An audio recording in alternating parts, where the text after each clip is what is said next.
డబ్బు అత్యవసరమా? బిజినెస్ పెంచాలా? లేదా ఇల్లు కట్టుకోవాలనుకుంటున్నారా?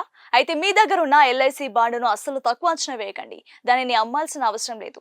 మధ్యలోనే క్యాన్సిల్ చేయాల్సిన అవసరం లేదు. కేవలం మీ ఎల్ఐసి బాండును బ్యాంకులో పెట్టి ₹1,00,000 లోన్ పొందవచ్చు.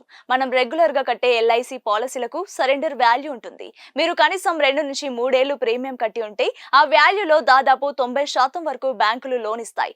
సిట్ రిపీట్ స్టెప్ నంబర్ 1, మీ ఇన్సూరెన్స్ కంపెనీకి వెళ్లి లోన్ ఎలిజిబిలిటీ సర్టిఫికేట్ అడగండి. స్టెప్ నంబర్ 2, ఆ బాండ్ను బ్యాంకులో అసైన్మెంట్ చేయాలి. అంటే లోన్ తీరే వరకు బాండ్ హక్కులు బ్యాంకుకుంటాయి. స్టెప్ 3, ఎలాంటి షూరిటీలు లేకుండా కేవలం 24 నుండి 48 గంటల్లో మీ అకౌంట్లో డబ్బు పడుతోంది. ఇందులో అసలు పాయింట్ ఏంటంటే పర్సనల్ లోన్ కంటే వడ్డీ చాలా తక్కువ. లోన్ తీసుకున్నా కూడా మీ లైఫ్ రిస్క్ కవరేజ్ అలాగే ఉంటుంది. ఒకవేళ పాలసీ మెచ్యూర్ అయితే బ్యాంకు తన లోన్ అమౌంట్ మినహాయించుకొని మిగిలిన బోనస్ మొత్తాన్ని మీకే ఇస్తుంది. మీ ఇల్లు లేదా వ్యాపార కలలను నెరవేర్చుకోవడానికి ఇది ఒక బంగారు బాట లాంటిది. ఇలాంటి ఫైనాన్షియల్ టిప్స్ కోసం మన ఛానల్ ని ఫాలో అవ్వండి.